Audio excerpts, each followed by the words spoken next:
This is our completed design as it looks hooked. The purple, as you can see, they all hook onto the center pegs. So check your design all the way down the loom before you try to remove it. You also see that the teal or green looks like little wings. So you should check again to make sure you have not missed any rubber bands. A good way to warm up to this design is to practice doing the diamond pattern first. You can do and hook the diamond pattern in and out, and then the next time you do a bracelet, add the lace.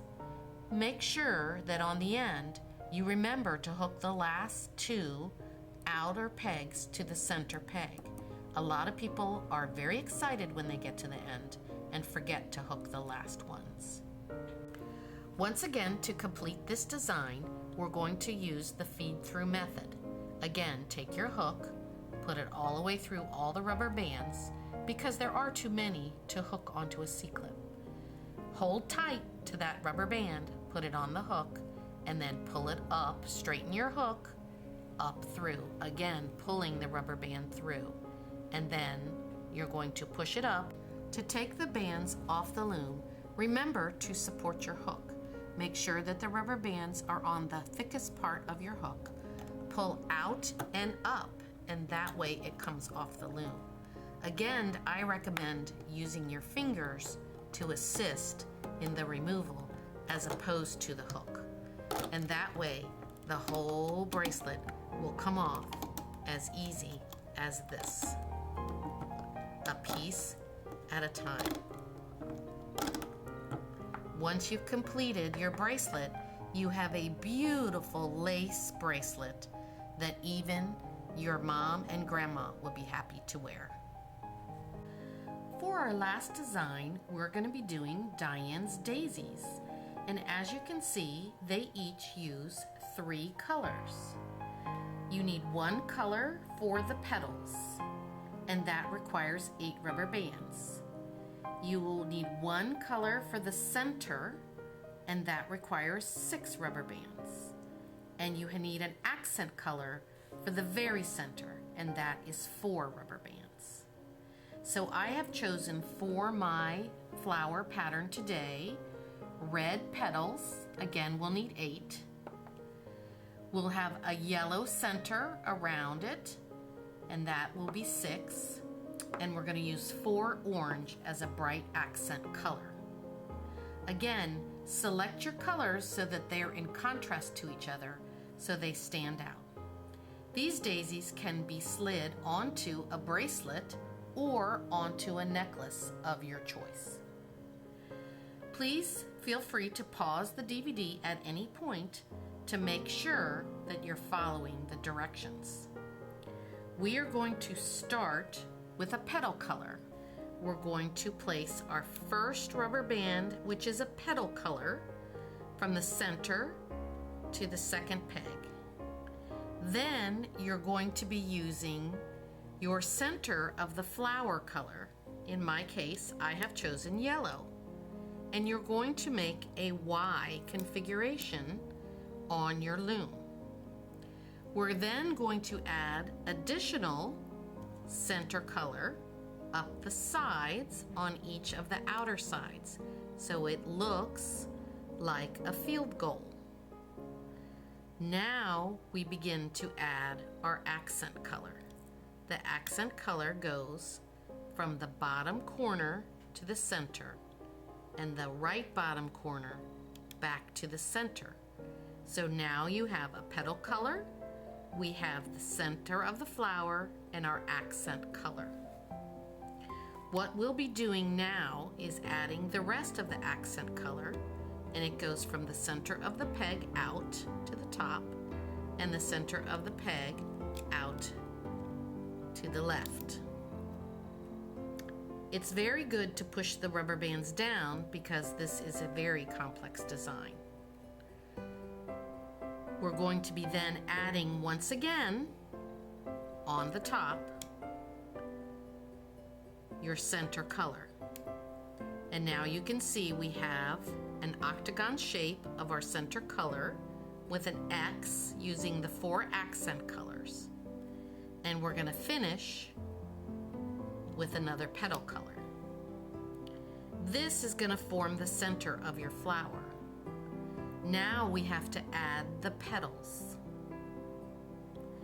The petals go in a triangular shape, much like our diamonds and lace pattern. And the point will be from the center out. We will be moving in a clockwise direction, applying the petals around the center. The first petal will go from the center to the top and over to the second peg. And you can see it is on the top. The next petal, again from the center, will overlap the first triangle and go to the third peg. So you can see we have triangles that are overlapping. And we will continue that around the center of our flower, making sure that these triangles overlap each other and that we don't miss a single peg. Again, now from this corner, and again from here. So we're putting on 6 rubber bands on top of the center of our flower. And this is the completed design to begin hooking. Now, in order to hook the daisy pattern, we're going to hook one side and then the other side. The thing to remember is, just like a single triple, or just like the diamonds and lace pattern that we just did, the petals are there for decoration. So we will not be hooking any of the red that are the petals on the top. We will be hooking the yellow and the orange underneath, and the petals will then become attached to the center.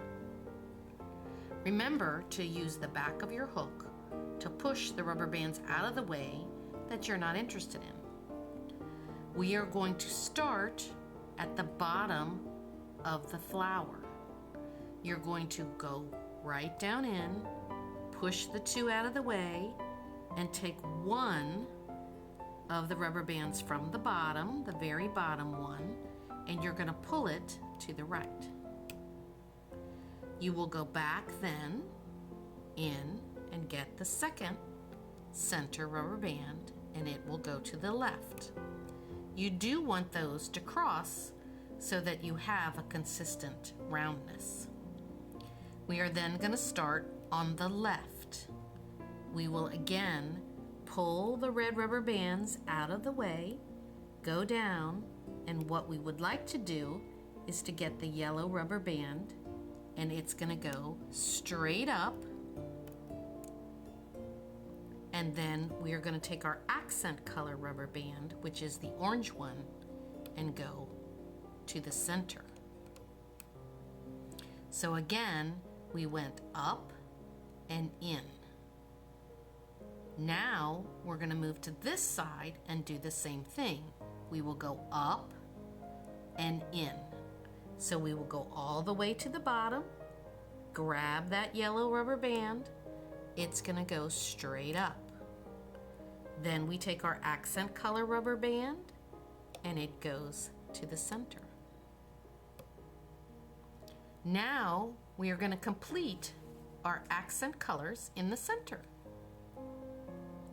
Again, this will be the most difficult move. You have to push all those rubber bands out of the way, grab the orange one that goes to the top, it goes to the side.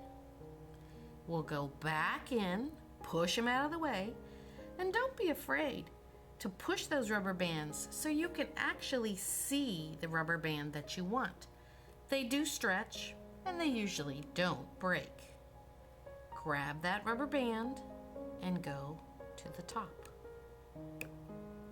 So now as we work our way this way, we are right here, and we have the 2 yellow rubber bands on the top. We will again pull these out of the way. See the yellow rubber band? Grab it, it goes to the top. and then we will do the other side. And it goes to the top. And the final pattern, or the final band on our flower configuration, is the last petal.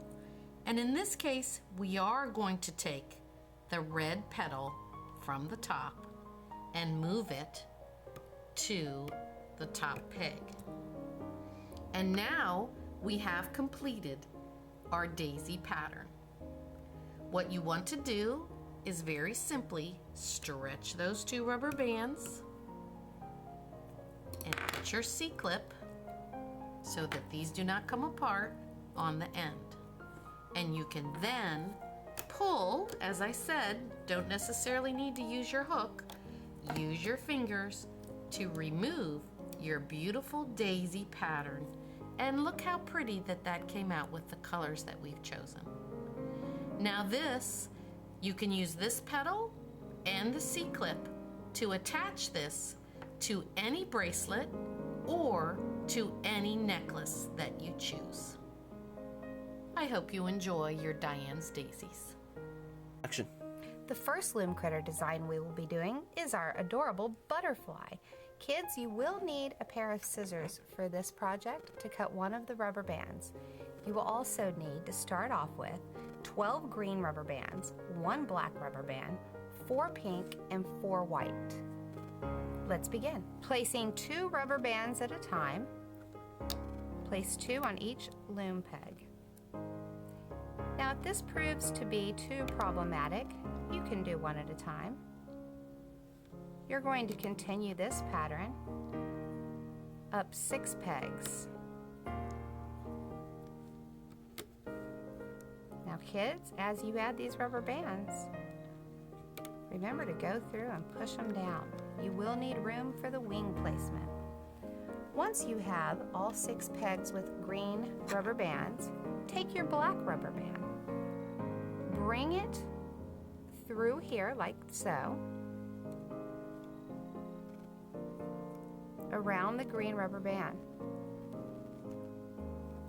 Now that you've done this, pull this piece of the rubber band up, pulling it back through itself, and give it a tug. You can leave it here at this point.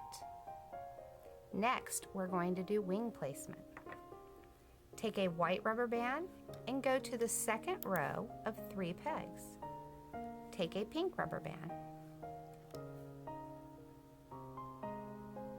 another white, and another pink. This is the bottom row of your butterfly's wings. For the top wings, they are larger. You will need to take 2 pink rubber bands and stretch them. You will need to do the same with 2 white rubber bands.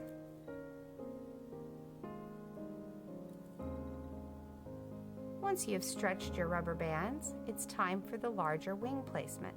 Starting at the very next peg, connect your band and go up 3 rows of pegs. Add your white, your pink, and your white. Your pattern should look thusly. Let's hook our critter. I like to put my finger on the peg in front to prevent the rubber bands from popping off.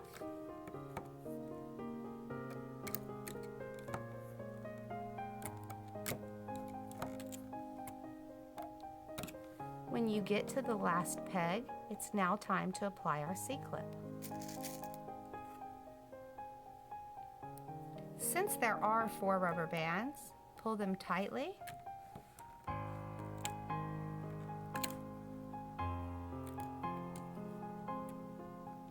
Sometimes this is harder than it looks. And once you get your C-hook completely attached, it's time to pull your butterfly off. I like to take the C-clip itself to remove my rainbow loom critters. Now this doesn't look like a butterfly because we haven't finished the wings. Take one white wing and one pink wing and pull them to a side. Take your other white and pink wing and pull them to the side. Take your white and pink wing on the bottom, pulling it to one side, and your other white and pink, pulling it to the other side.